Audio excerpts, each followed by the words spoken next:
I want you to think back to September 9th, 2020. An alarm goes off. You check your phone and it says 8 o'clock, but that can't be right as it's still completely dark out. You step outside to investigate and see a thick layer of smoke blocking out the sun. As ash rains from the sky, it might be the first time you think, man, I sure am happy to have this mask on. Or perhaps, I guess the Mayans were 8 years too early. But in the very least, you think, this is not normal. And you'd be right. 9 out of 10 of the largest wildfires in the history of California have all occurred within the last decade. It's understood that there's a wildfire crisis going on in the West, but where the question remains is as to what is causing this crisis in the first place. So let's return to you standing on that sidewalk, taking in information, and trying to explain what in the world is going on. You notice that the air around you is rather hot and dry, and you think back to last night as your window rattled because of the exceptionally strong winds. You might think to yourself, maybe warm temperatures or dry air has an impact on the wildfire, and for sure extreme winds do. Now what if I told you I'm using the same method to solve this problem, but with an artificial neural network, which is a fancy way of saying teaching a computer to think like a human. The neural network takes in information, applies weights to the variables, and creates an explanation or prediction for some kind of phenomena. And not to scare you too much about any future war against robots, but machine learning does have some pretty significant advantages. First, in order for you to have the same amount of data as what I'm training my model with, you would need 150,000 clones of yourself, evenly spaced throughout California, taking weather measurements every hour for the last 30 years.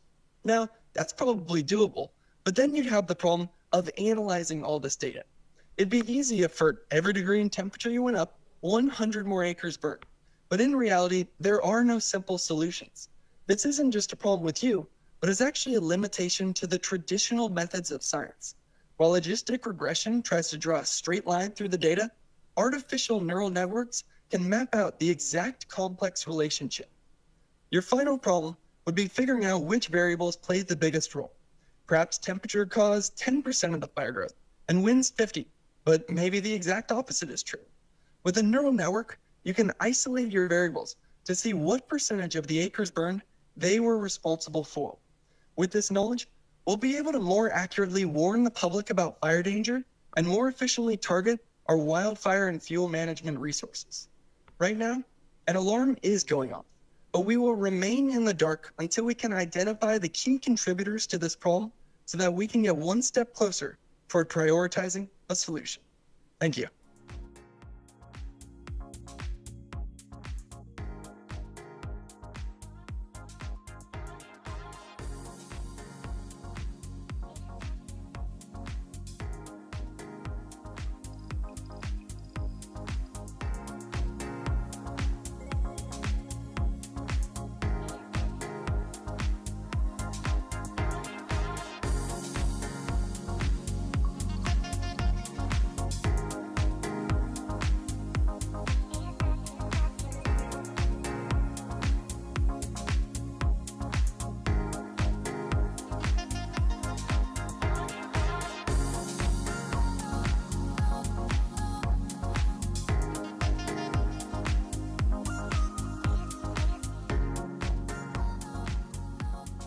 Ground yourself to the floor and lift one leg up. While balancing on that standing leg, bring that lifted leg behind you. There might be moments where you feel off balance, your legs start shaking, and you might not realize this, but you are on your way to strengthening your proprioception, or what is considered your sixth sense. Proprioception is the awareness of limb positioning in space, in our environment. But what happens when our proprioception is temporarily altered, such as when we fall out of a yoga posture or lose our balance while walking? Most of us would probably just get up, rebalance, and then carry on with our day. But let's take a deeper dive into the mechanism behind balancing on that one leg. A proprioceptor that is embedded in our muscle, called the muscle spindle, is responsible for that sense of body position. The muscle spindle can sense any changes in the length of the muscle, such as when we're balancing on that one leg. That information gets reported back to our brain, and with the help of a particular type of motor neuron called the gamma motor neuron, our muscle spindle can be carefully adjusted as our body adapts to whatever life throws in front of us. However, our knowledge of gamma motor neuron is so limited, even though they play a role in motor neuron diseases, such as ALS or Lou Gehrig's disease. In ALS, the motor neurons of the brain and spinal cord deteriorate. And without these motor neurons, we lose motor control. So imagine not being able to walk, to smile, and eventually to breathe. And this is not an over-exaggeration. This is a daily reality of ALS, where 90% of the diagnosed cases appears out of nowhere with no known history of the disease. In ALS, one particular type of motor neuron is not affected, and this is the gamma motor neuron. And we currently do not know the reason behind this. And so my research is developing this technique that can target and isolate these gamma motor neurons by inserting these channels that are sensitive to blue light into these neurons. And so using a laser, we shine a blue light onto these neurons, and we can preferentially turn on these gamma motor neurons. In this way, we can study its role in proprioception and even potentially unravel the mechanism behind motor dysfunction. And so I encourage you, at least for a few minutes today, challenge your proprioception, strengthen your proprioception, try balancing on one leg. Thank you for listening.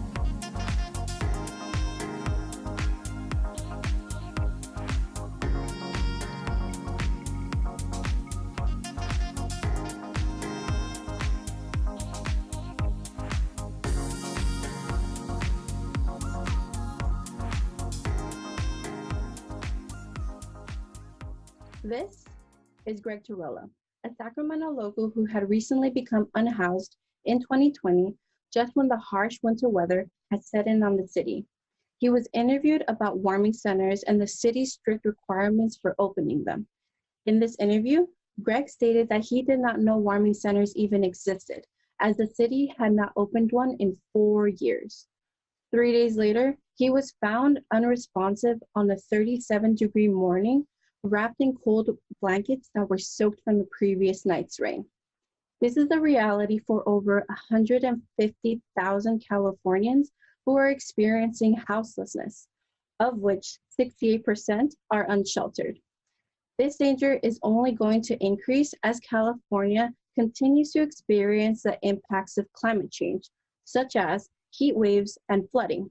For my thesis, I wanted to know, as California prepares for the predicted impacts of climate change, are they considering consulting and collaborating with unhoused populations before developing their climate strategies? To do this, I analyzed 15 climate action plans from cities and counties with the largest unhoused populations. These plans serve as roadmaps to the activities and initiatives that jurisdictions need to take in order to reduce their greenhouse gas emissions, which are known to contribute to climate change. What I found was sad, but not surprising. I found that no jurisdictions explicitly stated that they met with unhoused populations before developing these climate strategies. And well, why is that? This is one main challenge that researchers call the power of representation dilemma, which means that as outsiders, planners can only assume what the community needs. Therefore, they create strategies that do not reflect what the local needs are. With this in mind, I created a list of recommendations to help planners better communicate with their community members, such as requiring planners to have on-the-ground trainings with local organizations so that they can learn about street-level issues. With these recommendations, I hope that jurisdictions and planners can have better conversations with their community members so that they can create equitable and just strategies that include the voices of unhoused populations and gains them the access to the basic resources needed to protect them from climate change, which is what Greg Tirola deserved. Thank you.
Good morning. Welcome to San Jose State University's 2022 Grad Slam. My name is Mark DeLarco, and I'm the Dean of the College of Graduate Studies at San Jose State. Before we begin today's proceedings, we would like to acknowledge the land upon which we stand and upon which the university stands. To read the land acknowledgement, I would like to invite Lupe Franco to the podium. Lupe is former master's student and winner of last year's Grad Slam, as you just saw, and who is also serving as a judge today. Lupe?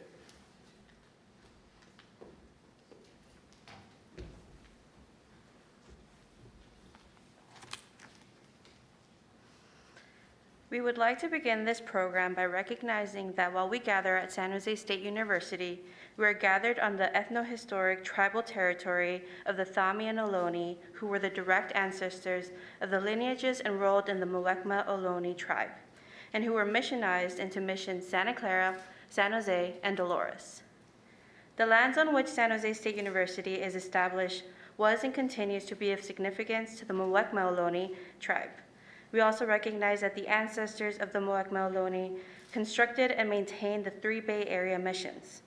Our campus extends to surrounding areas that held a tupantak, a traditional roundhouse which were once located at the historic Lope Inigo's land-grant rancho, Ipositas de las Animas, and also Marcelo Pio and Cristobal's land-grant rancho Yulistac, which were places of celebration and religious ceremonies, as well as nearby ancestral heritage, shell mounds, that served as the tribe's traditional cemetery sites and territorial monuments. San Jose State University also desires to honor the military service of the Muwekma men and women who have honorably served overseas during World War I, World War II, Korea, Vietnam, Desert Storm, Iraq, and who are still serving in the United States Armed Forces today. Thank you.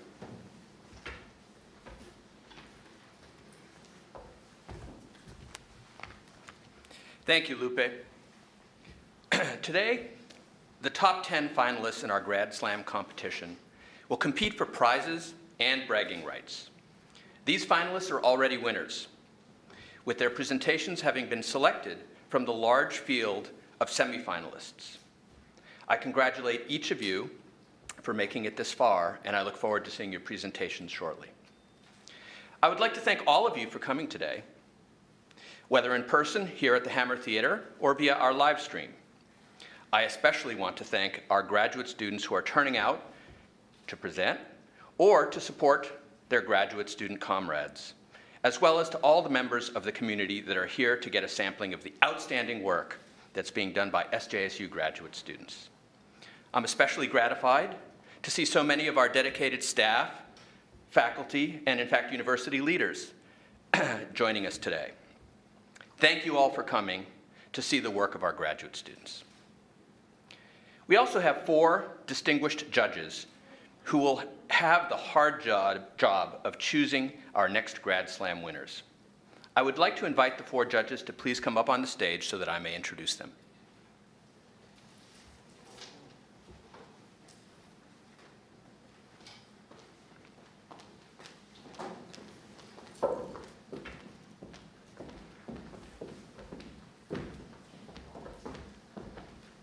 Thank you.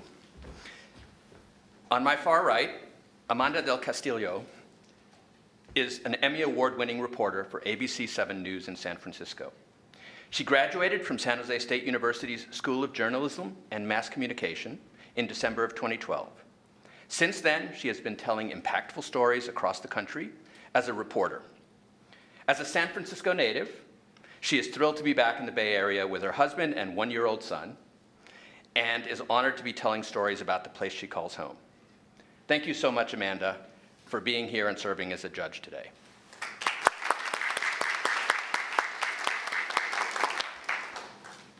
Next to Amanda is Lupe Franco, who just read our land acknowledgement and was the 2021 SJSU Grad Slam winner, as well as the CSU-wide Grad Slam People's Choice Award winner, and represented SJSU at the Western Association of Graduate Schools Grad Slam a few weeks ago. Lupe graduated from SJSU with an MS in Environmental Studies in 2021 and is now in her first year of study in the Geography PhD program at the University of California, Davis, which is on unceded Patwin land. She is a social scientist doing work on connections between climate change and environmental justice, and has a current focus on the impacts that climate change will have on the well-being of unhoused populations. Thank you, Lupe, for being here and serving as a judge today.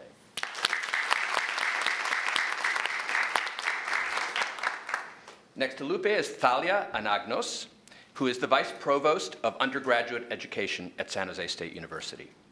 She earned her PhD in civil engineering with an emphasis on earthquake engineering, and has focused her research on regional losses from future earthquakes and the risk due to the collapse of older concrete buildings in earthquakes. She has served as the president of the Earthquake Engineering Research Institute, the leading nonprofit membership organization dedicated to understanding earthquake risk and increasing earthquake resilience in communities worldwide. Dr. Anagnos was the recipient of the SJSU's 2011 Outstanding Professor Award, an annual award given to faculty members for excellence in teaching and a commitment to students. Thalia, thank you so much for being here and serving as a judge today.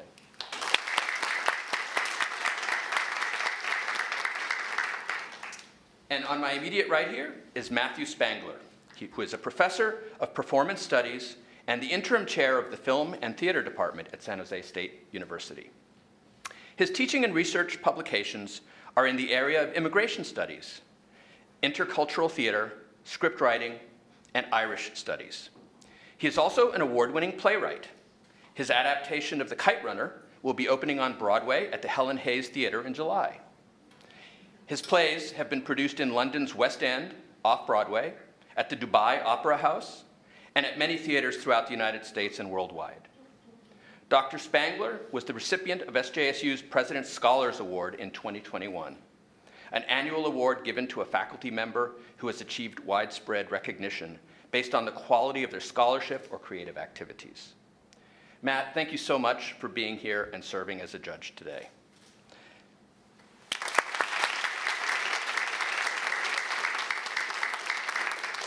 I'm so grateful to all these Spartans for their support of our graduate students.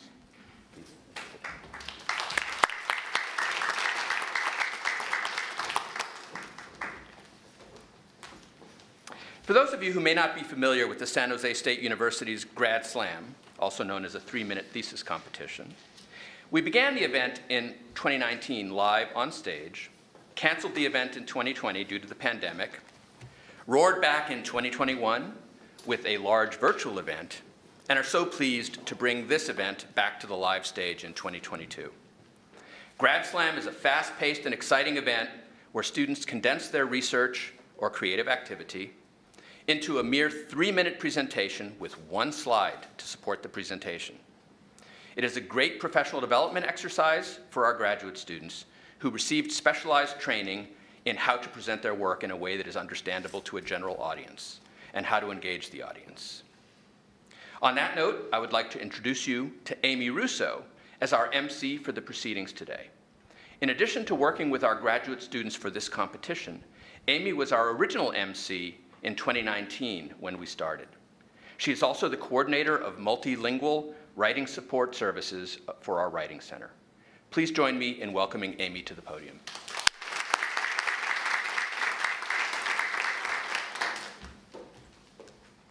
Thank you, Mark. I'm so happy to be with you all today. So both to connect from the first Grad Slam to this, I'm so happy to share this experience with you. Before we start, I do have a few notes. We ask that the audience members in attendance here today please silence your cell phones. Also, we ask you to not take any flash photography while the presenters are giving their talks today. And although all the presenters here are to be congratulated, in the interest of time, we please ask you to hold your applause until the end. After all 10 presenters have finished, we will give them a warm, loud cheer together. For those of you watching on live stream, we have enabled the chat function so you can cheer on your friends and your family members. However, please note that any inappropriate comments will be deleted from the chat. Each student here will come on stage and they will confirm that they are ready. After that, we will begin a countdown clock. When the clock hits 0, the presenter will begin their talk. The students will have 3 minutes and 5 seconds to complete their presentation. Any additional time after that will cause a reduction in points. For every 10 additional seconds after 3 minutes and 5 seconds, the students will lose 1 point. The judges themselves will have 2 minutes to 3 minutes to complete their judging form. During that time, I and the presenter will have a little talk on stage so you can get to know them a little bit better. However, please know this conversation will not be part of the judging or the competition. Once all students have presented, Dean Darlarco will return to the stage to explain the Audience Choice Award, where everyone watching both here and in person and also on our live stream will be able to pick their audience choice. The students today will be judged on how well they convey the excitement of their research or creative activity using clear, jargon-free language. The judging criteria is listed in your event program if you would like to see more details. All right, so we're about to get started. Please know that all the students' names were randomized into the presenting order. Our first presenter is Harnett Renata, has won the honor of going first. Harnett, could you join us on stage? Harnett is receiving a master's in public health. Her presentation is entitled Neighborhood Characteristics in Relation to Food Insecurity in the Bay Area. Harnett, are you ready to begin? Yes, thank you. Great. You may begin when the clock reaches 0.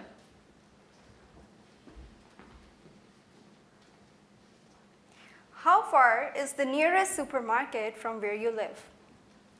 Is it within 0.5 miles? Why I'm really asking this question?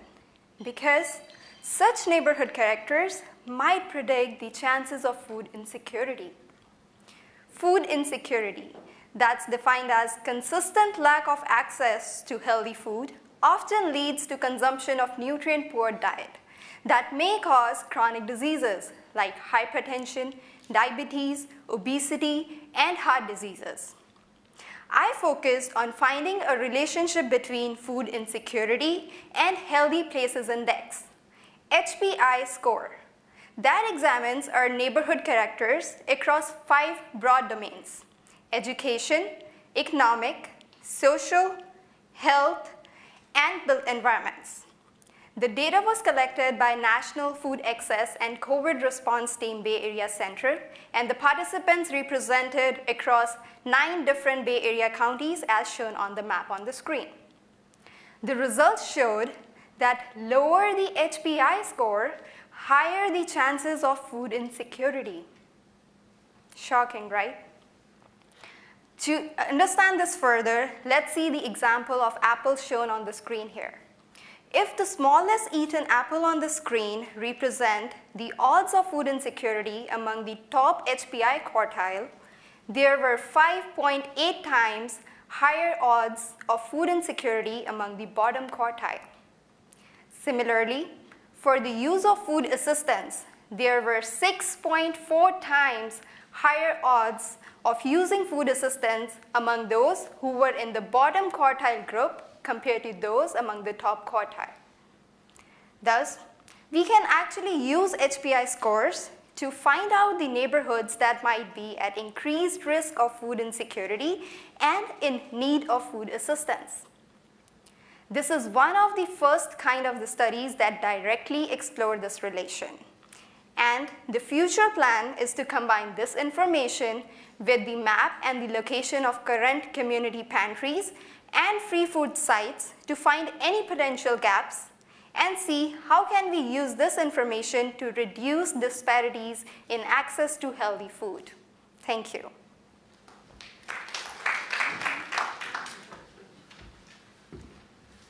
Thank you for bringing such attention to that important topic, but please hold all applause until the end. Thank you. So while the judges are judging, Harnett, we would love to get to know you a little bit more. Was there anything you learned as part of your research that really surprised you? Yes, specifically going in further depth, I further analyzed that each zip code have a specific HPI score, and how just across a freeway there were so many disparities. Like across a zip code on one side of the freeway had a different HPI score versus a zip code on the other side of the freeway had a different different HPI score. So that was something which was quite surprising to me and which would keep motivating me work towards this topic even more. Yeah, thank you for sharing that. The idea that just a freeway could cause such a big difference in people's experiences. For our second question, we would like to know a little bit more about your Grad Slam experience. What skills do you think that you needed to develop in order to stand on this stage today? I think the biggest one that I developed was engaging with the audience and be able to present my research not in the technical terms but in the terms that all of you were able to understand, and so that I can relate to my audience and be able to explain my research in the most simplest language. Very well said. Learning to engage with your audience and explain your expertise is such an critical skill. And here's a little bit of a fun question. When you're not studying, do you have any hobbies or interests that you can share with us today? Yes, I do. I do painting as a hobby, and just to share a fact with you all, I mostly do it for the social causes, and one of my paintings was also selected during the 2008 Beijing Olympic at a worldwide competition. So, oh wow, congratulations. I do painting as a hobby as well. Thank you. Wow, thank you so much. Thank you. Thank you, everybody.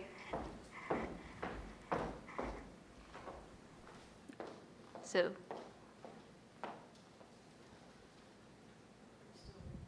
we're still waiting. So we're going to take a short break while we wait for our judges to complete their form.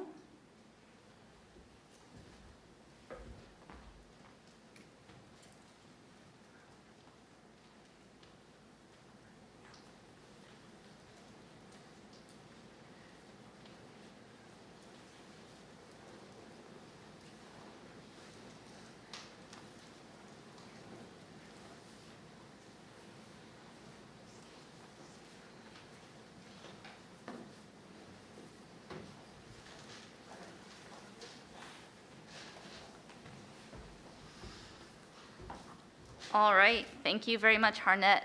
We have received the judges' scores now, and we're ready to go on to our second presenter. Our next presenter is Neeraj Pandekar. Neeraj, would you like to join us on stage, please? Neeraj is obtaining a master's degree in computer science. His presentation is entitled, Predicting Externally Visible Traits from a DNA Sample. Neeraj, are you ready? Yep, I'm ready. Awesome. All right, you may begin when the clock reaches 0.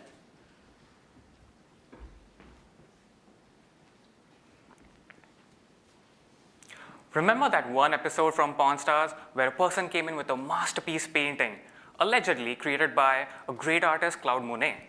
Although Rick and his expert deemed it fake, they could have been fooled into millions of dollars. Well, let's say I wanted to create something just like Monet. I just handed my first painting to Rick, and it's so bad that he kicks me out of the shop. The only thing going for me is that my masterpiece painting doesn't have to be an exact replica, but it has to look like it belongs to Monet's collection. In the subsequent few months, I bring in more paintings, each better than the previous one, though not enough to fool Rick or his expert. Finally, the day of reckoning arrives, and I've mastered every stroke, dotted the I's, crossed the T's, and I walk out of the pawn shop a millionaire. In the realm of artificial intelligence, this is exactly how a generative network works. I am the generator who creates new paintings, and Rick and his expert are the discriminator who judge whether the paintings are real or fake. My research makes use of this concept to generate 3D faces from a DNA sample found at a crime scene. My aim is to predict the visual appearance of a person from just the DNA sequence. Analogically, in my research, the generator algorithm generates fake 3D faces, and the discriminator algorithm has to judge a pairing of a 3D face and a DNA sample. Did you know that the DNA sequence encodes our facial morphology? Scientists have identified tens and thousands of genomic markers which directly correlate to our hair color, eye color, and our facial features. Currently, the traditional forensic approach is to match the DNA found at a crime scene to a database of suspects. But what if there are no suspects available? Or what if there are no results produced from the DNA database search? Well, in this case is dropped due to lack of leads and thus gets classified as a cold case. A large majority of violent crimes, such as homicides, sexual assaults, and missing person cases are not solved within a reasonable time frame. The US police is only able to solve 66% of murders and 32% of sexual assault cases. These disturbing statistics essentially mean that justice is not served for both the murderers and the victims. My research enables me to produce computational tools to generate 3D faces from a DNA sequence. And this, my friends, will help provide an unprecedented advancement in combating terrorism and criminal investigations. Thank you. All right, thank you so much, Neeraj. So what an exciting use of technology. While our judges are scoring, let's find out a little bit more about you. Why did you originally choose your degree program? I was always interested in computer science right from my school days, and I used to play around with programs. I knew I wanted to go in this career path, and I just love coding, and that's why it made sense for me to pursue a master's in computer science. I'm so glad that you can be following your dream here at San Jose State. For our second question, has there been a mentor, perhaps a professor, teacher, or family member that has really helped you find your educational path? So I would say it's my mother. I've had this conversation so many times with her and my father as well. She has seen a lot of, a variety of my interests, and she was the one who kind of gave me that particular hope on where I can go, where I can actually shine. And eventually I was the one who made the decision, but I felt that motherly love that you require to make the final decisions. That's great. I'm glad you have such a strong connection with your mother. So, and then again, a little bit of a fun question here. What have you enjoyed most about being back on campus? I am actually very excited to be on campus. My whole graduation was online, but now I'm meeting people. I met my advisor the other day, and it's fun. It's pretty fun. Do you have a favorite spot on campus yet? Maybe a restaurant? Yeah. It's just besides the billiards room. All right. Thank you very much. Thank you. Again, we're going to take a short break.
All right, the judges have finished their scoring and we're ready to move to our third presenter.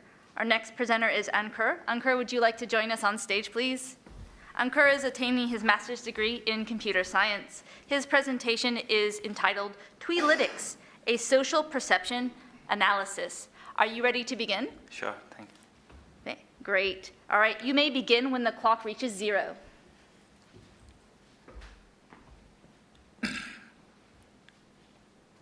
Who has not been affected by the COVID-19 pandemic? The COVID-19 pandemic has caused numerous disruptions in different sectors around the world. Public transportation has been identified as one of the hardest hit industry. In ways large and small, the pandemic has transformed our lives. Perhaps nowhere is that more apparent than in how we move around a region.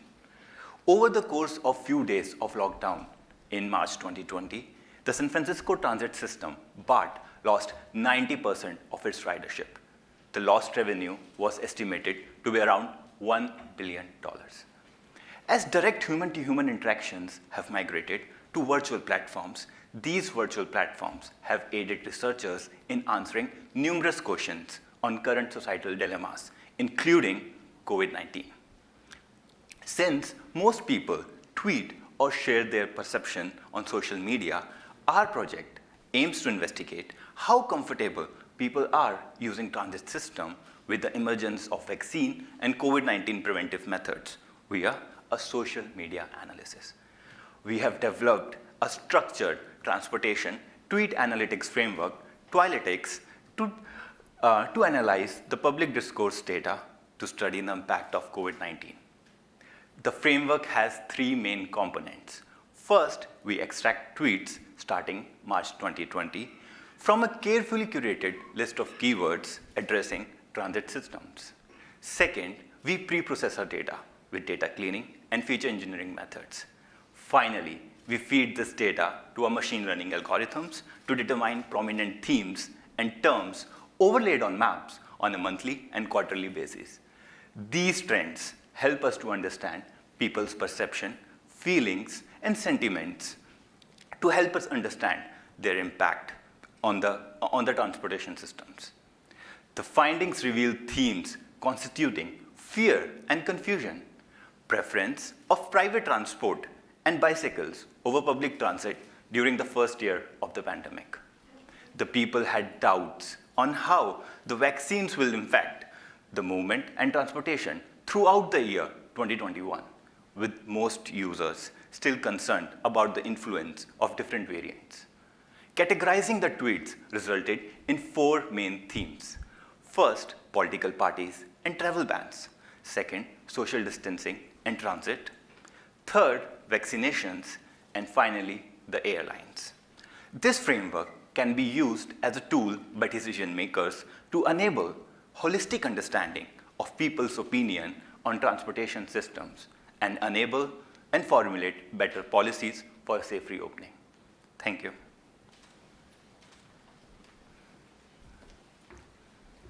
Thank you so much for that. What an interesting and unique way to look at analytics. So while our judges are completing their form, again, let's learn a little bit about you. Sure. Can you tell us a little bit about yourself? Sure. Actually, I did my undergrad in petroleum engineering, and then that pushed me to go for the computer science and the artificial intelligence space because I sure didn't like that much.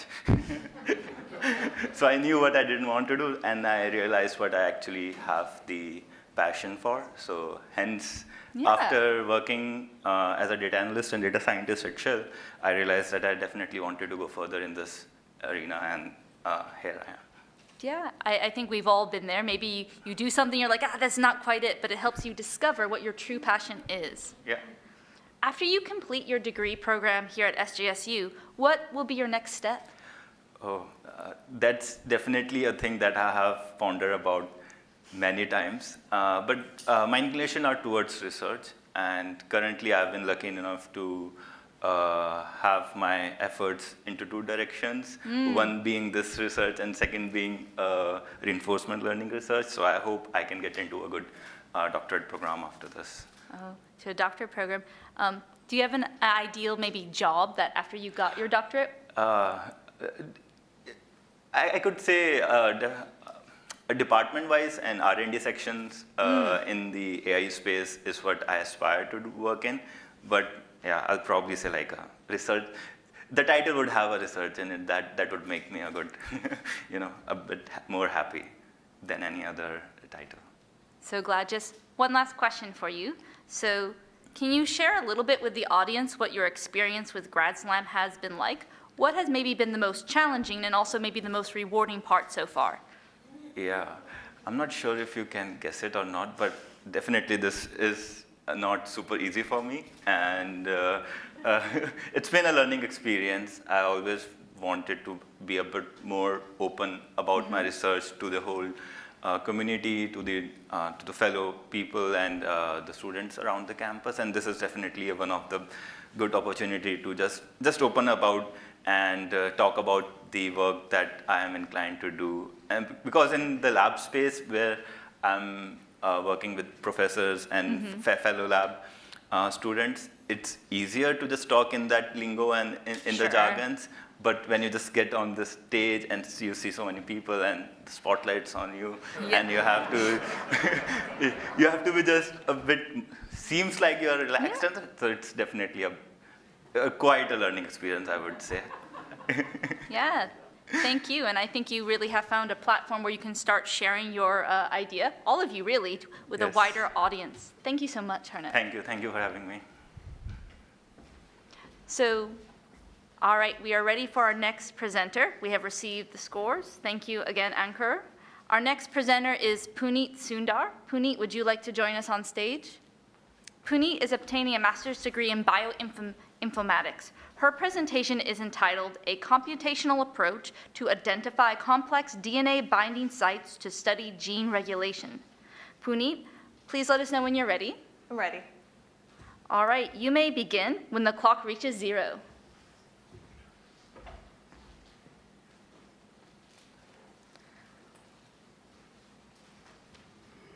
If I handed you each a 500-page book, and I told you to read through it and tell me how many times you see the word homework appear, it would probably take you a very long time. And if I told you that the words home and work do not have to be right next to each other, that they could actually be words apart, it might take you even longer. This is actually exactly what scientists struggle with every day. Not to look for the word homework in a very long book, but rather important patterns in our very, very long DNA. Now, you might have heard many times before about how our genes dictate what we might look like, or how much at risk we might be for various forms of cancers. And our genes can be turned on or off as necessary by our cells. But if our genes are turned on or off uncontrollably, this can lead to the development of various forms of cancers. Now, you might have heard as well, in addition to this, I have actually created my own tool that allows scientists to study how our genes are affected by the changes within the letters of our DNA. And this can help to quicken biological research to help make new medications. Now, looking at this slide here, we can see that some genes might require certain proteins, in this case labeled P1 and P2 in orange. And the sole job of P1 and P2 is to look through the DNA and attach to specific patterns, in this case, the pink patterns.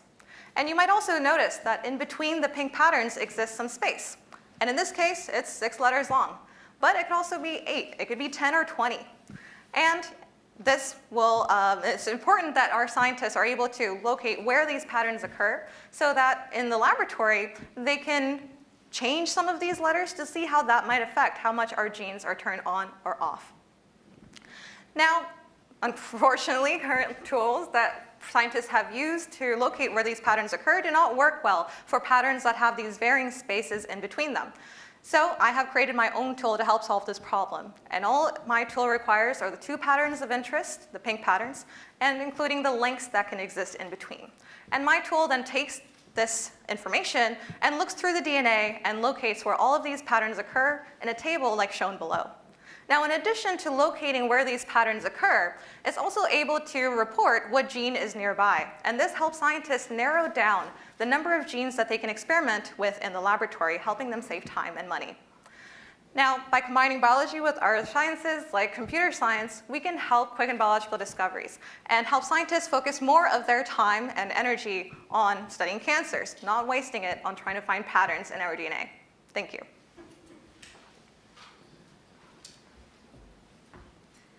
Thank you so much for your presentation.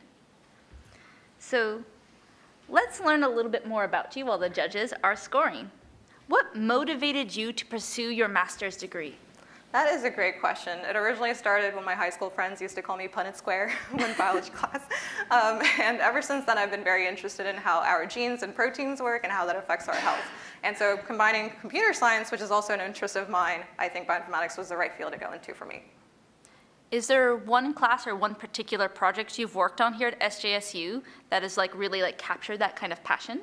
Yeah, so coming into this program, I was very interested in how genes and proteins work. So for me, this particular project stood out a lot because it helped me to realize that I don't really know too much about tool development, and coming from a biology background. So using this experience, I was able to learn that development side of things, and it's been such a challenge, but it's also been very fun.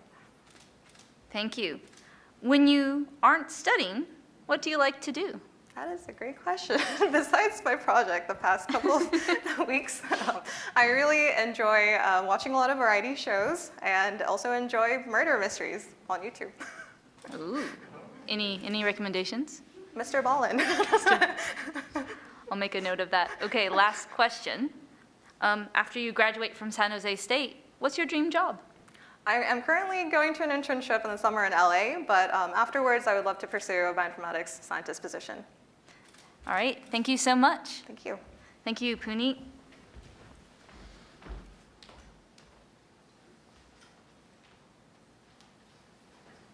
So again, we can enjoy our moment of zen before our next presenter.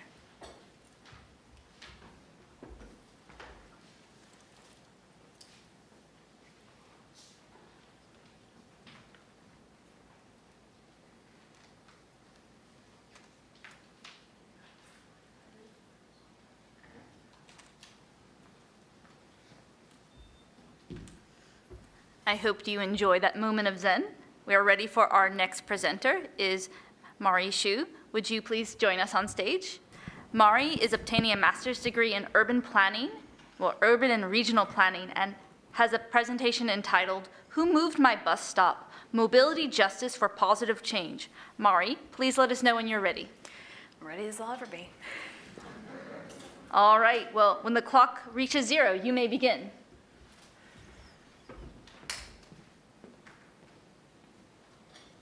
Imagine, if you don't already, relying on the bus stop a few blocks away to get to work, school, appointments, anything outside your home life. Now imagine that you approach the bus stop one day to find a piece of paper saying that the bus stop is no longer in use. How does this happen out of the blue? The planning processes that determine bus stops and routes, or even something like the existence of a bus system at all, are largely opaque and invisible, despite their impact on our everyday lives. How can individuals who rely on these systems influence these decisions? My research into mobility, justice, and equity began with frameworks from the Greenlining Institute, the Untokening Convening, and Transit Center that help agencies and municipalities connect with the communities that their plans affect and uplift marginalized voices in the planning process. I also looked at methods for other ways of involving the public in planning processes, methods for communities to organize around self-advocacy, and implementations of these various methods and their outcomes. Lost the thread.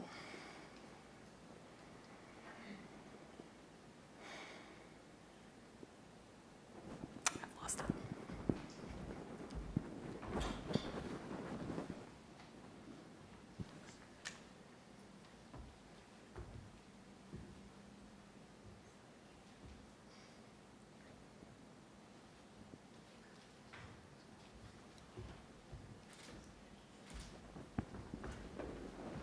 Start from the top.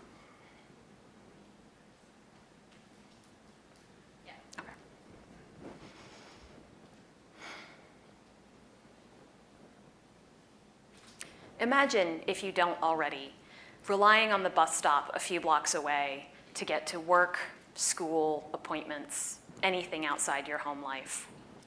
Now imagine walking up one day and finding a paper sign on the stop saying that it's no longer in use. How does this happen out of the blue? The planning processes that determine bus stops and routes, or even the existence of a bus system at all, are largely opaque and invisible, despite their impact on our everyday lives.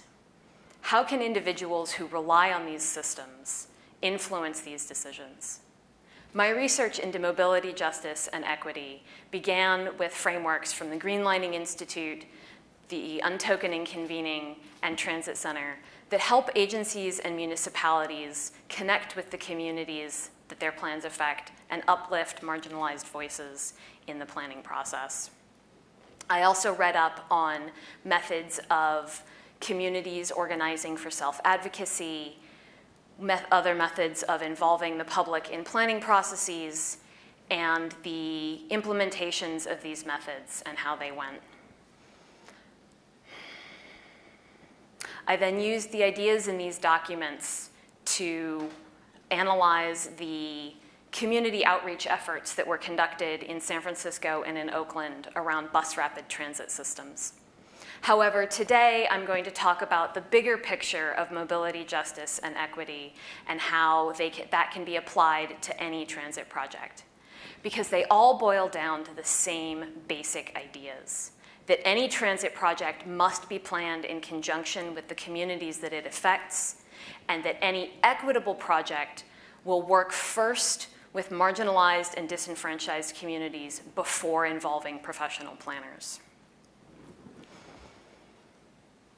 But this is slow and humbling work for us planners who are used to working top-down and making decisions based on quantifiable data. It means having discussions, taking in community feedback, and being ready to bridge gaps when conflicts arise, because community feedback is messy. In the bus systems that I'm studying, some people are very excited about the possibility for dedicated bus lanes, whereas others would rather keep their existing on-street parking spaces.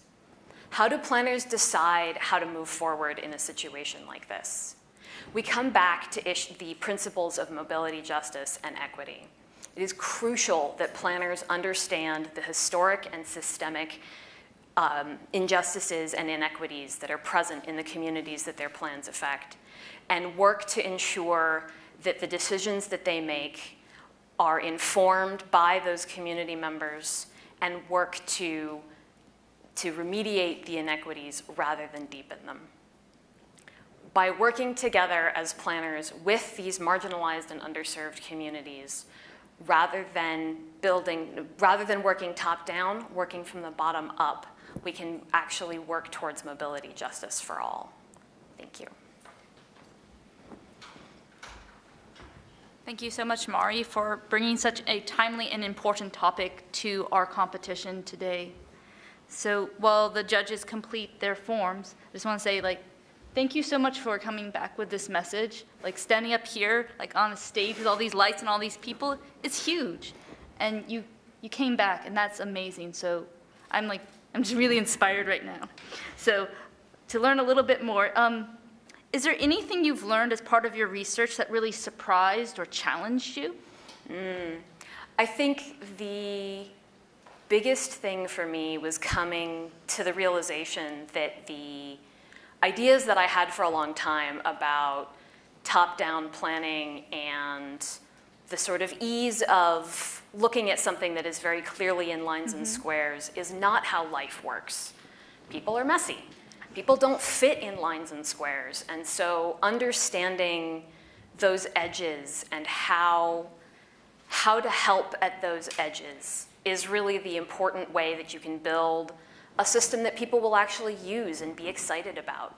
Because if you build a bus system that no one's excited about, no one's going to ride it. It's not a successful bus system. Very well said. What originally made you interested in obtaining your degree of urban planning from San Jose State? I I came from a very different background. My undergraduate degree is in physics. I worked in tech for a while. Wow. And I realized that I wanted to make a very tangible impact in people's lives, and that the freedom that public transit offers is not something that is available to people otherwise. If you don't have access to a car, it's not available to you if you don't have a robust public transit system. And so I was looking for programs that were well involved in their local communities, and San Jose State does a really wonderful job with that. I started my program in January of 2020, and very quickly everything got rearranged.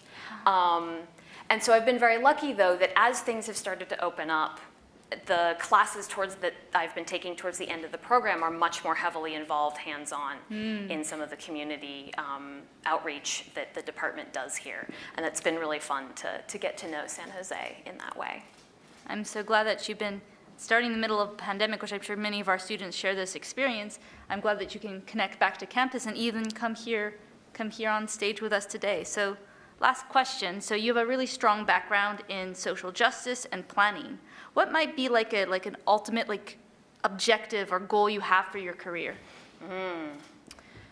I think part of it is that there are more and more opportunities for this sort of work that I've found as I've progressed through the program.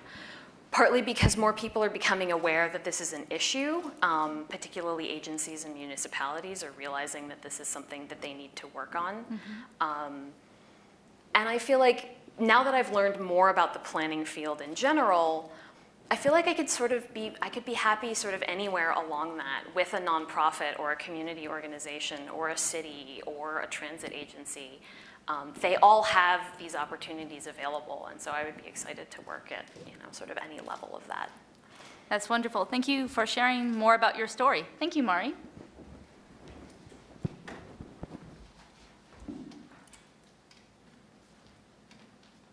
So again, you receive the gift of a moment of Zen.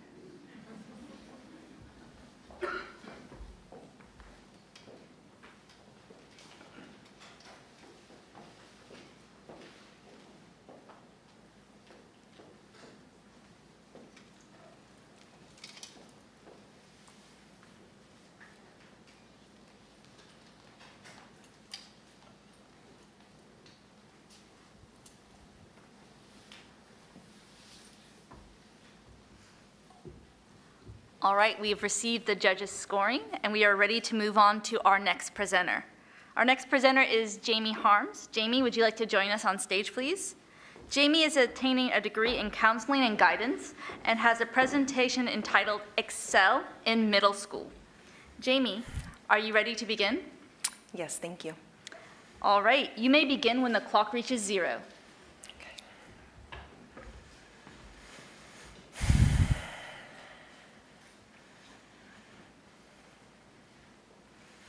Over the next 3 minutes, I'm going to give you a glimpse of what it's like teaching middle school during a pandemic. Now, if you have teenagers at home and think it's rough there, you should see how it is for me in the classroom.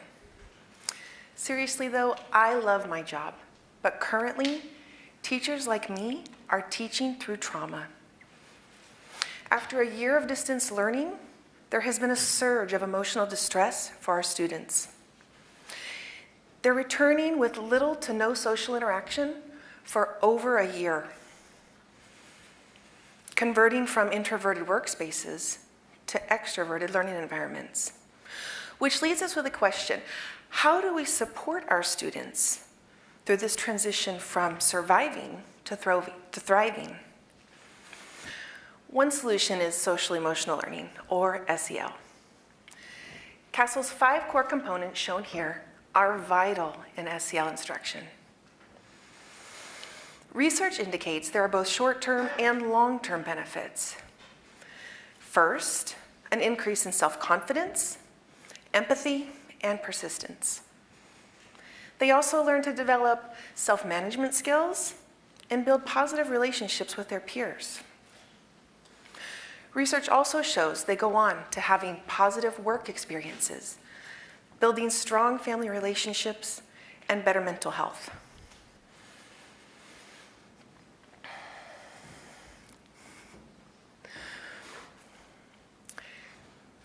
As part of my research, one of the things that my school does is we provide social emotional learning during our advisory period. However, when I asked students how they felt about this opportunity, their answers were concerning. While some said they found the lessons valuable, more than half said it was a waste of time. This is an alarming statistic because my findings weren't matching the research. As I asked what could be the cause of this inconsistency, overwhelmingly, the response was the delivery of the lesson. Teachers who found value to SEL had higher student engagement, while teachers who thought it was a waste of time had similar negative feedback.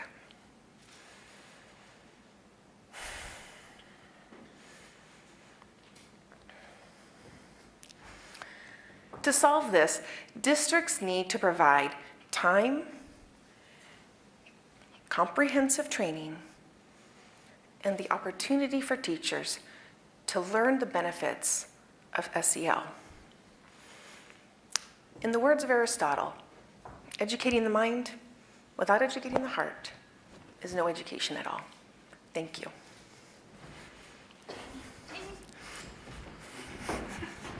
Thank you so much, Jamie. We're excited to learn a little bit more from you. What's your favorite part about being a middle school teacher? Oh, I have such a captive audience. I love teaching middle school. My first year I taught first grade, and oftentimes I hear people say, oh my gosh, you're a middle school teacher? Mm-hmm. And my response is, yes, it's just like teaching first grade, only they get my jokes better. They can tie their shoes, and they know how to go to the bathroom and wash their hands. All right, so what motivated you to pursue a graduate degree after so many years of teaching? I still remember my first day on campus at a community college, and I had no direction. I worked closely with one of the guidance counselors there who helped me kind of go through all of this career inventory and helped me focus on, this is what I want to be. And I remember our last conversation, I said, how do I get to have a job like you? Because I really appreciated the fact that she was able to take this, I had no clue where I was going, and narrow it down to, this is what I want to be. So I wanted to give back and give the same experience to help other people who may also be feeling the same thing. That's wonderful. I'm glad you were able to remember this connection from before and kind of bring that forward to pay it forward. Yeah. That's wonderful. Throughout your time as both a student and a teacher, has there been a particular mentor in your life, maybe a professor or a particular teacher or family member or counselor that really stands large in your mind? Oh, there's been so many. There's been so many. I mean, if I were to stand up here and give thanks to the people who helped me along the way, I'd be here. You wouldn't leave. I really, if I had to thank one person, it would be Dr. Mena, because she is my advisor. And I did this program about 9 years ago. I didn't finish it because of my own anxieties and not being able to finish this thesis project.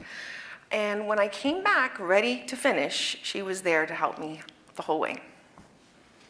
I'm so glad to hear you've had such a supportive advisor and that you came back. Yes. It's like never too late. You can come back, you can finish your thesis, and look, here you are sharing it with all of us today, and we were so happy to hear it. So last question. During your independent review, you told us that your ultimate career was to become a high school counselor. What most excites you about that position?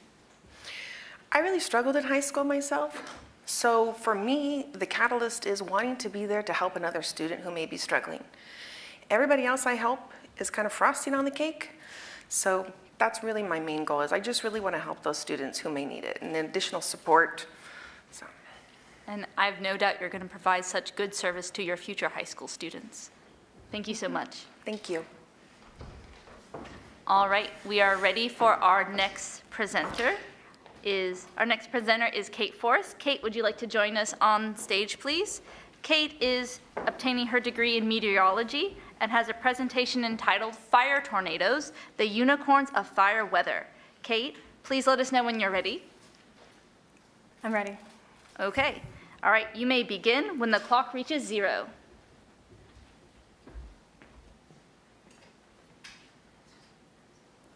Imagine you're staring down a massive EF3 tornado the size of a city block as it carves a path of destruction heading straight towards you. But what if the ground was on fire and that tornado was a rotating vortex of fire and smoke with winds strong enough to wrap a steel gas pipe around an oak tree? Well, you don't have to imagine. They're called fire tornadoes, an extreme fire weather phenomenon as rare as a unicorn. Now, if you walked outside those doors and you saw a unicorn just standing there, you'd probably think to yourself, what did that Starbucks barista put in my drink this morning? And if you saw another one, maybe you'd wonder, where are all these unicorns coming from? Well, in the last 3 years, there have been 6 confirmed fire tornadoes. It's an alarming trend, but sadly no surprise. Climate change is causing our wildfires to burn hotter and more intense than ever before, resulting in more extreme cases of fire behavior.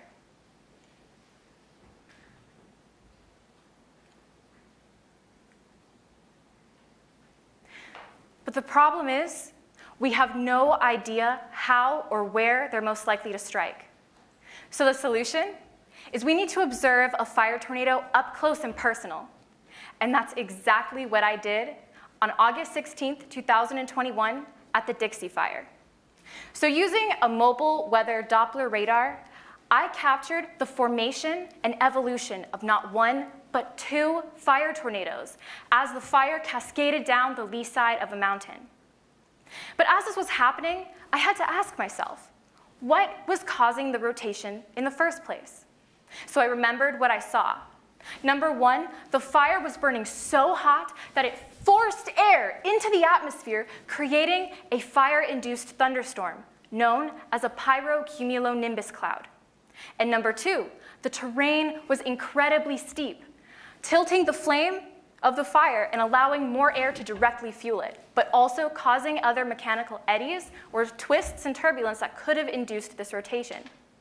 So using this data I collected, I sliced the vortices in half, revealing their inner dynamics, but also how the pyrocumulonimbus cloud and terrain helped to induce the rotation and cause these smoke plumes to rotate in the first place.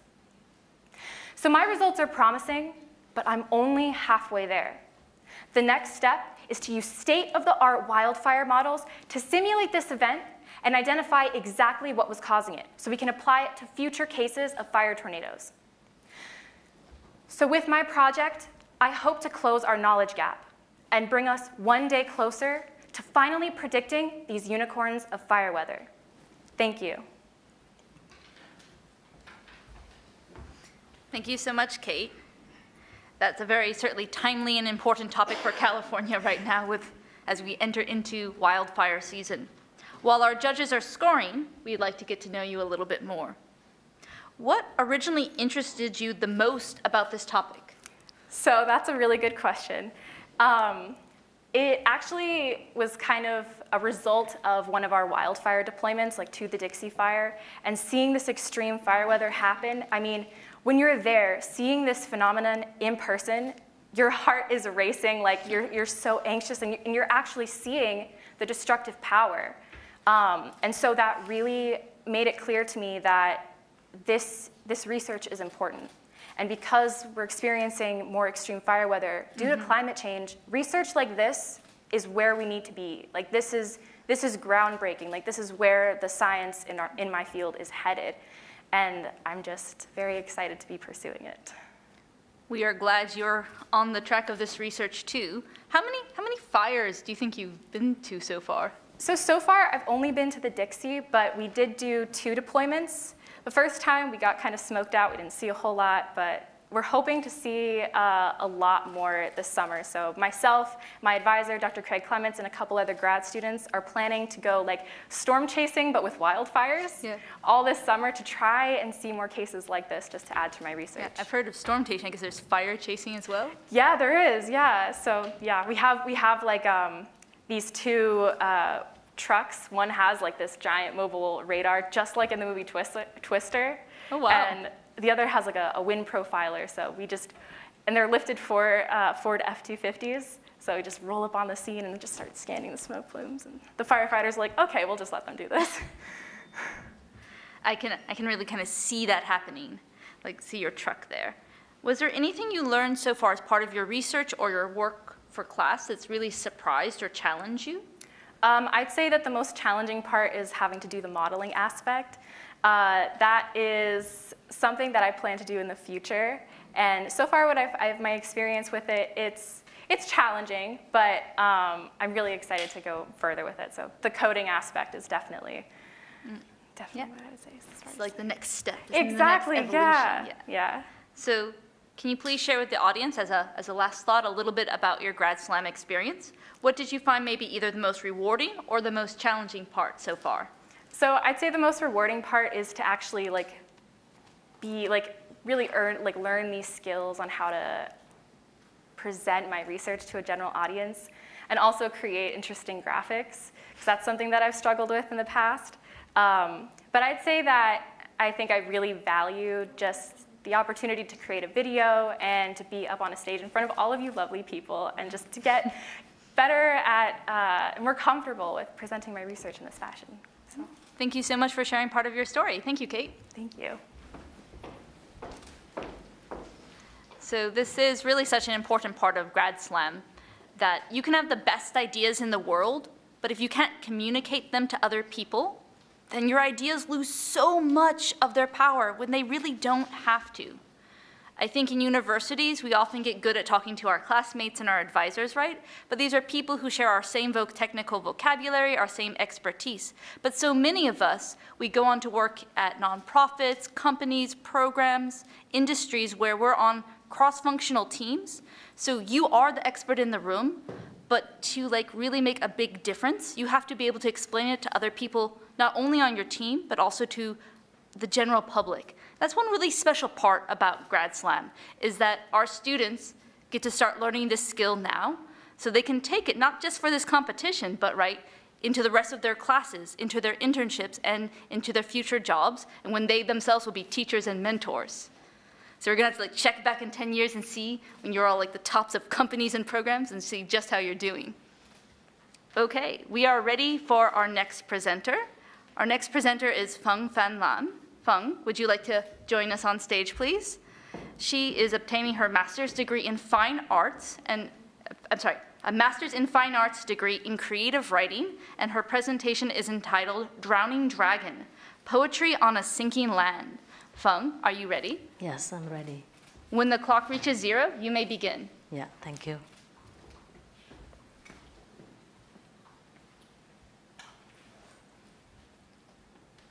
Look at the picture on the upper left-hand side. This man merely escaped his home at midnight in a sudden land erosion in the Mekong Delta, my hometown. Climate change are quietly sinking the delta into the sea. Salt intrudes into the rice field. Severe drought has happened every year, and 800 kilometers of coastal area and the river bank erode into the river and the sea every year.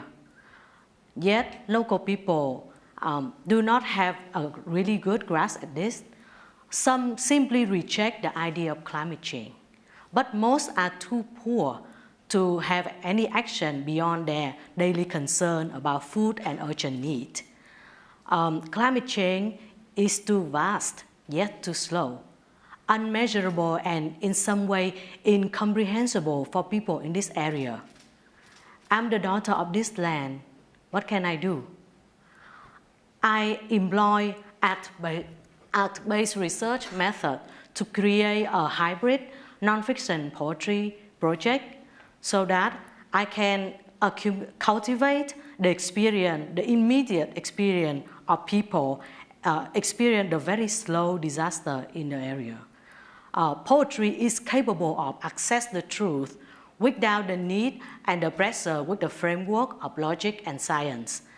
I put the drought report with this scorching red mark next to poem and compress it into a small physical book so that the reader can feel the loss up close, but at the same time, they can comprehend the bigger picture of the situation. With that, I invite the reader into a very intimate conversation about the children who are left behind by their out-migrated parents, about old people who are losing their ancestral graves into the sea, and about a future we do not have anymore as a generation. And to end my presentation, I will read some stanzas from my poetry. Dad told me he had to leave home, since the earth turned its back from us, and hunger flooded my hollow eye.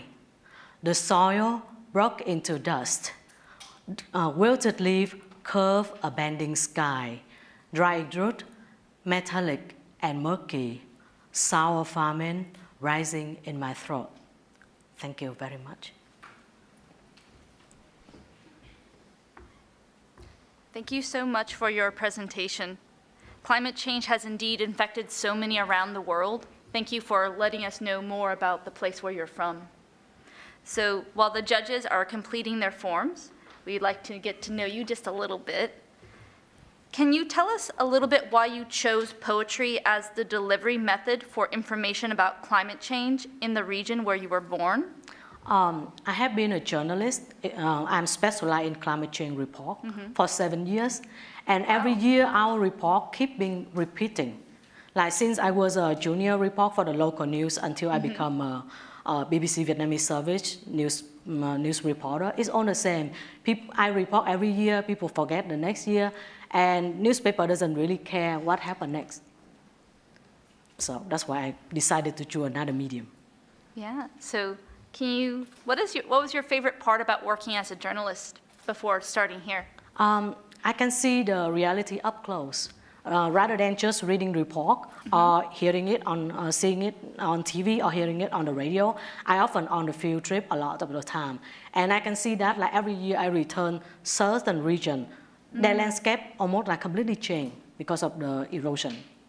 Wow, so I guess you can get really close to your subject matter to learn really deeply, and maybe that can help inform some of your poetry. Yeah, it helps.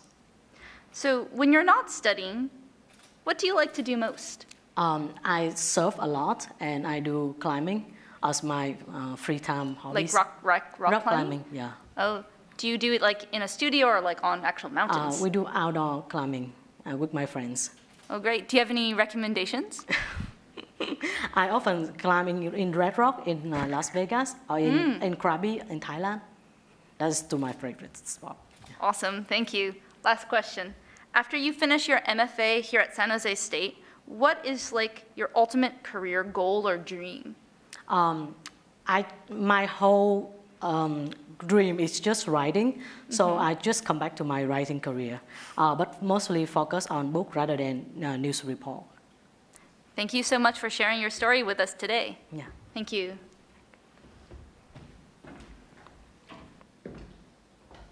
So again, you can receive your moment of Zen before we move on to our last two presenters.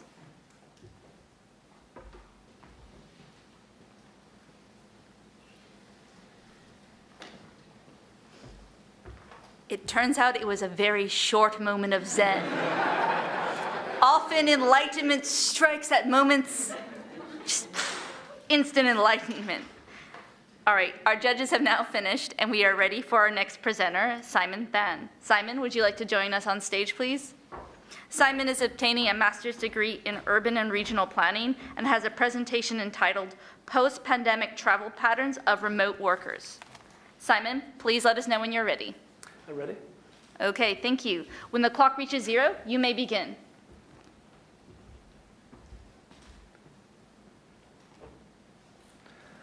Do you remember commuting? Sitting in bumper-to-bumper traffic congestion? wasting hours of your life and your sanity? Well, if you've been blessed with the ability to work from home during the COVID-19 pandemic, this may seem a distant memory, but this soul-sucking experience for millions of people is coming back fast. But wait, shouldn't remote work solve this? If more people continue working from home, there should be less driving and less traffic congestion, right? Some urban planners think so, but the true answer is not that simple. The San Francisco Bay Area is the perfect place to study this.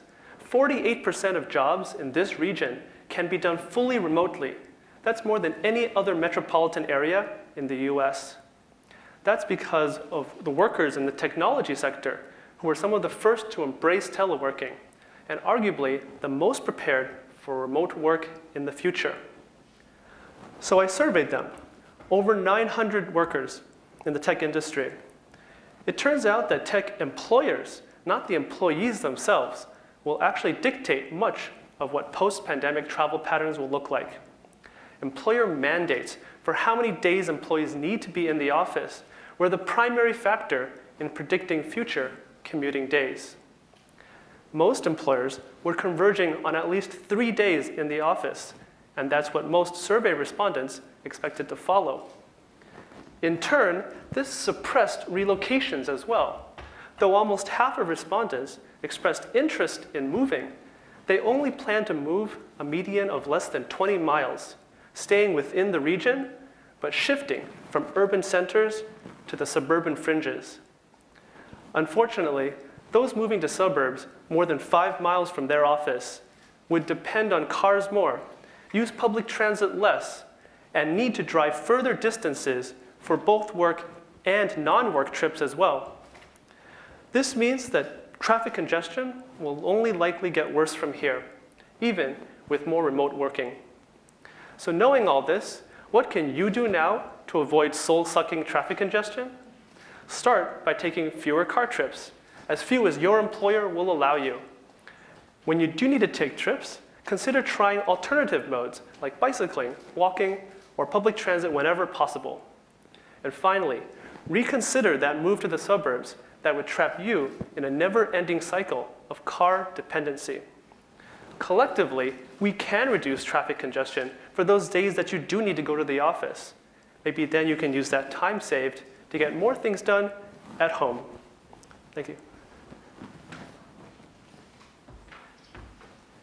Thank you so much for that topic. I feel many of us relate to that as we are coming back to the office and having to recontend with traffic congestion. While the judges are finishing their scoring, we'd love to know a little bit more about you. What originally interested you about this research project? Why did you choose it? Yeah, so in the urban planning program, a lot of our focus is on sustainable transportation. Mm-hmm. And we know that in California, this is a perennial problem. It's sustainable transportation in terms of the climate, in terms of equity. Like all of these factors make transportation a really important part of people's lives. And finding more sustainable ways to move us all around our cities and regions and state is really paramount to the well-being of our citizens. And so to me, that was a motivating factor, like to focus on transportation, and especially sustainable transportation modes like transit and bicycling and walking. Yeah, thank you.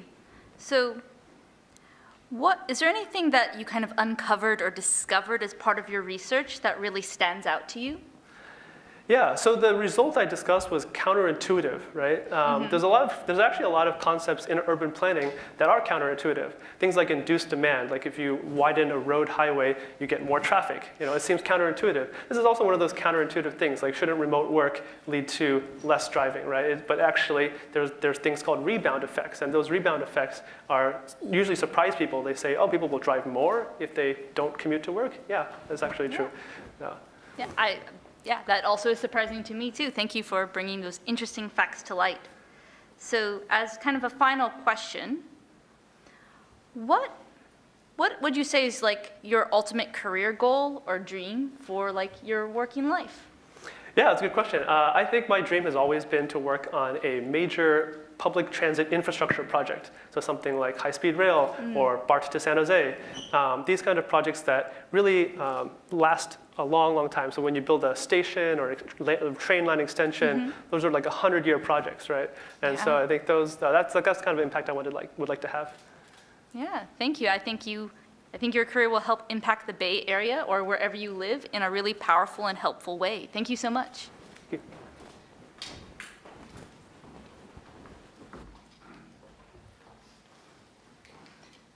So we're going to be getting ready for our final presenter soon. Soon. Again, but not yet. So a moment of Zen has arrived.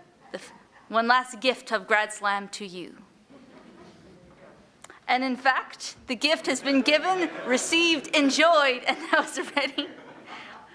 We're ready to welcome our final presenter, but certainly not our least. Nathaniel Pergamet is our final presenter today. Nathaniel, would you like to join us on stage, please? Nathaniel is attaining a master's degree in music history and has a presentation entitled Buried Treasure in San Francisco's Golden Gate Park. Nathaniel, are you ready? I am ready. When the clock reaches 0, you may begin.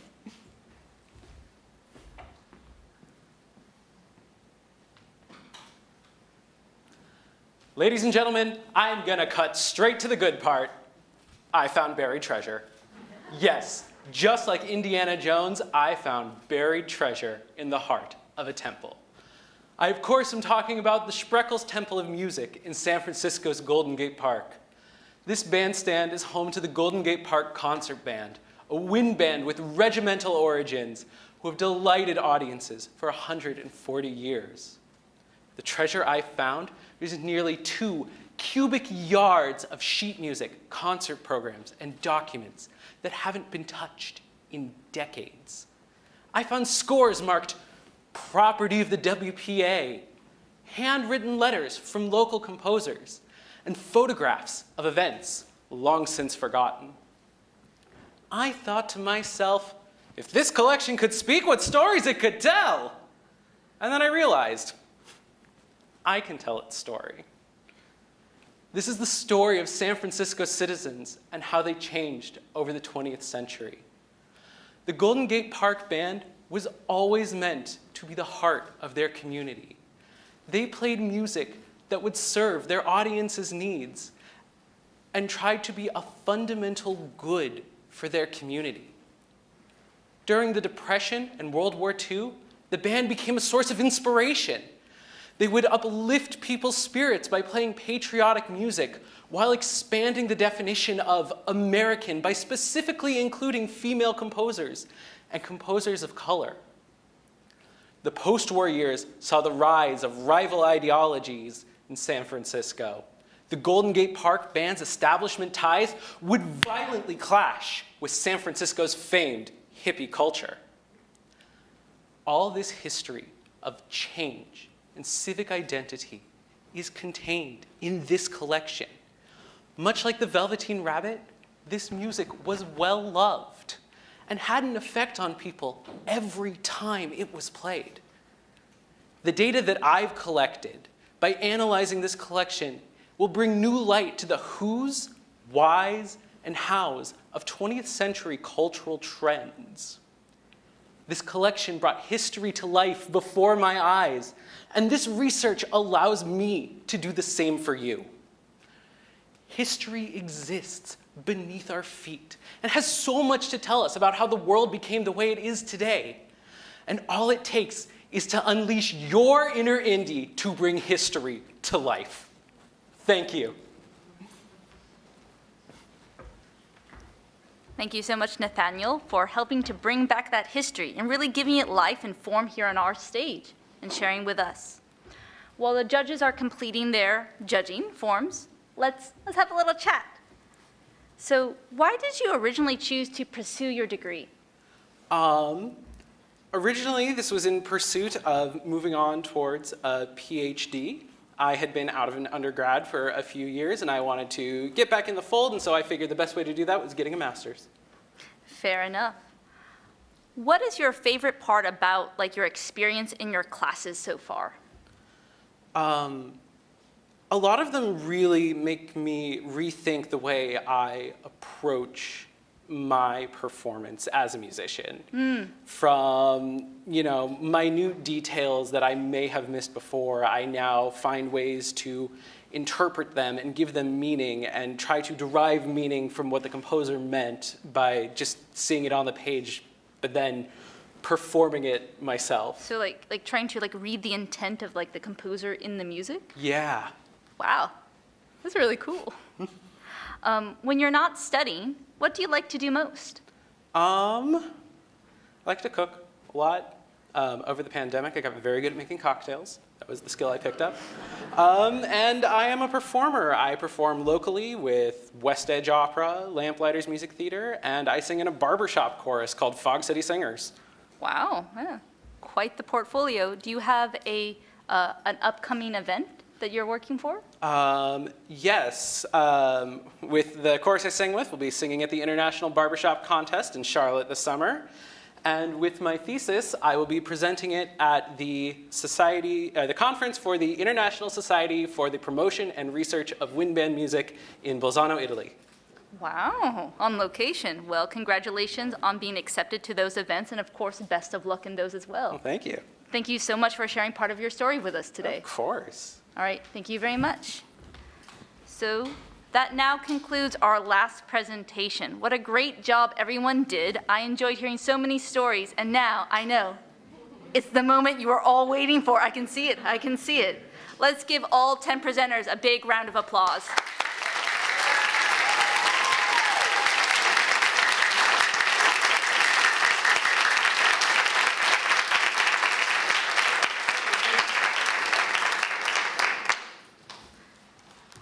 All right, we will now, Dean Mark DeLarca will now rejoin us on stage.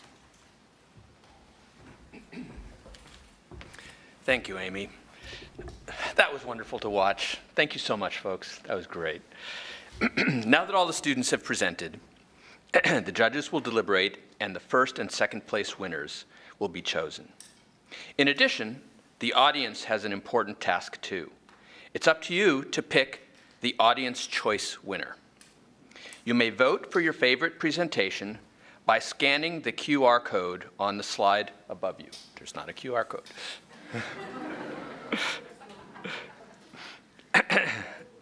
Or from your screen at home, if you're a virtual viewer, or by typing the bit.ly address. The student whose presentation ranks highest in the audience poll, but who is not the first or second place winner selected by the judges, will be awarded the Audience Choice Award and will receive a trophy as well as a $500 prize. Today's second place winner will receive a trophy and an $800 prize. And our Grad Slam first place winner will receive a trophy and a $1,200 prize. Two of our winners will be invited to the California State University-wide Grad Slam being hosted by CSU Bakersfield on May 6th. Make sure and check our website and join that virtual celebration to choose the next statewide Grad Slam champion. We will take a few-minute break while we get the judging finalized. And during that time, Amy will return to the stage with our raffle winners. Aha, she's got the basket. Amy?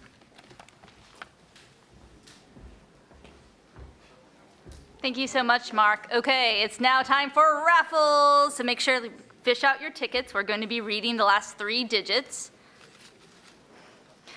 Sorry, participants do not have raffle prizes. Sorry. For our in-person audience members, if you have your tickets ready, we're going to be selecting 3 different winners. You must be present in the room in order to win. I'll read out those 3 numbers. Please raise your hand if you're a winner. And you can see Jennifer. Jennifer, can you stand up and raise your hand? Nice set of pearls and blue jacket, red hair. You can find her after the show to pick up your prize. All right, so let's see. For our first winner will be last 3 digits again, 238. Who has 238? There's our first winner. Go ahead and go. Congratulations.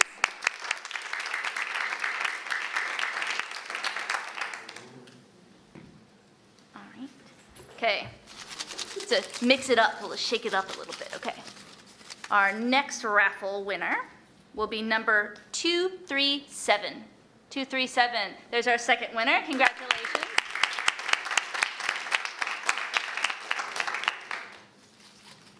All right, last one, have to pick the best one. There we go. Okay, number 223, 223.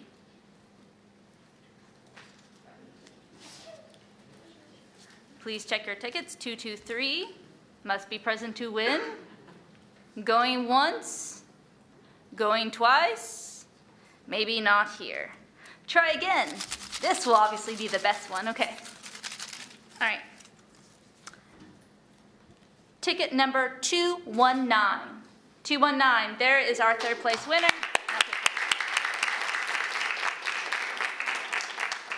Again, please see Jennifer after the show. So once again, Dean DeLarca, would you please join us on stage?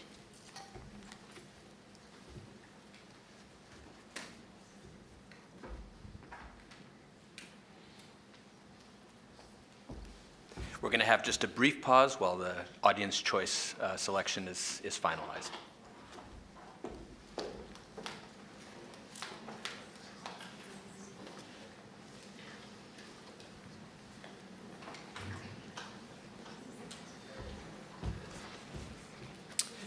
At this time, while we finalize our results, I would like to call our 10 finalists to the stage to receive a certificate of recognition. Please come up as I call your name and stay on the stage for a group picture. Harneet Ranauta. Applause is fine.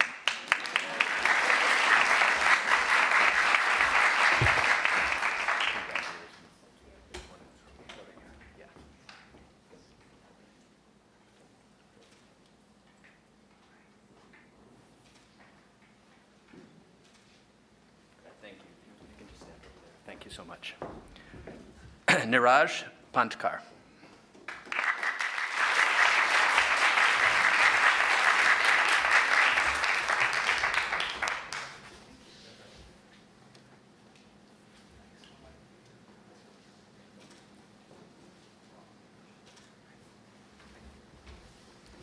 Encore.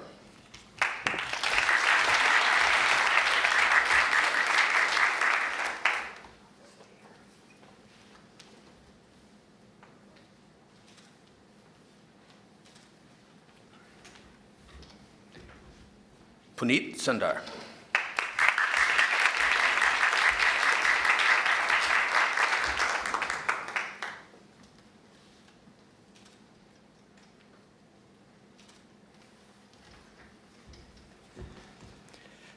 Mari Siu.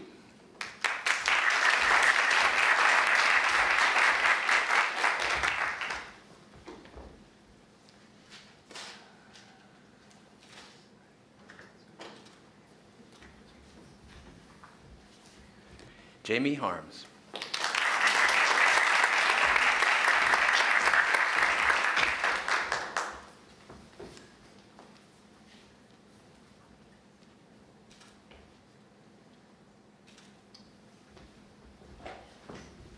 Kate Forrest.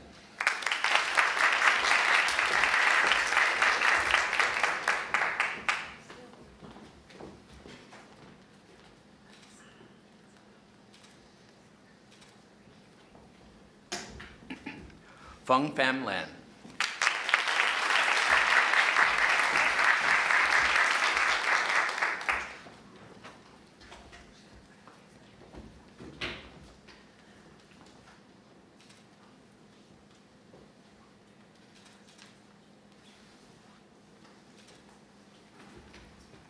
Simon Tan.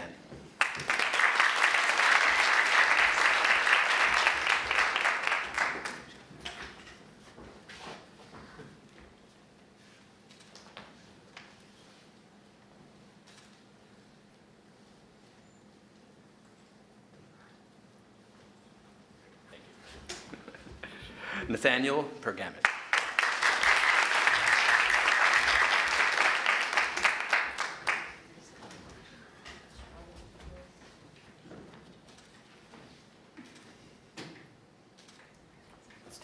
photograph of everybody all together. And a round of applause, please, for our wonderful...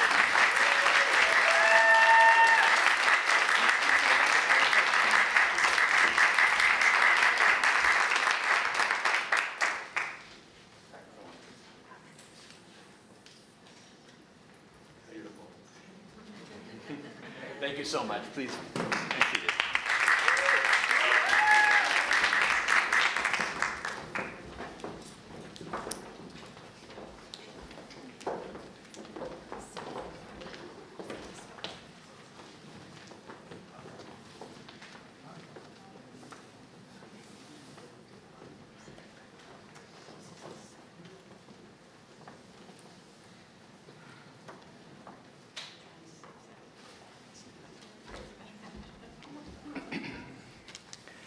The results are in. The audience choice winner is Punit Sundar.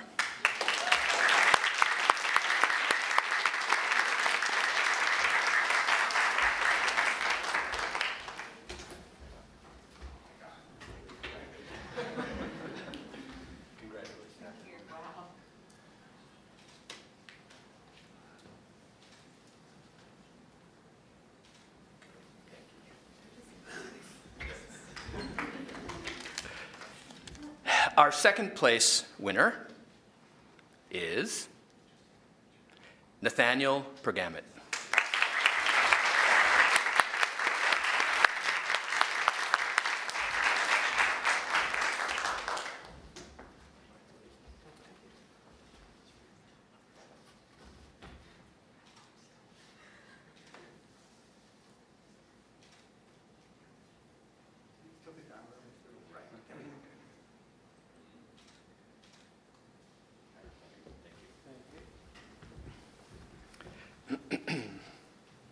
And our first place winner, who will be invited to attend the upcoming CSU-wide Grad Slam on May 6th and the Western Association of Graduate Schools competition next March, and by tradition will be invited back to be next year's judge, is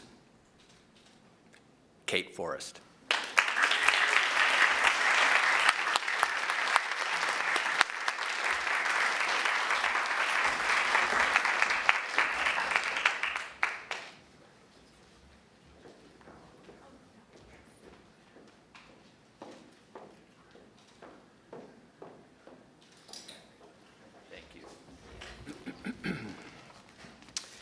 Let's have a photograph and a round of applause for all of our winners.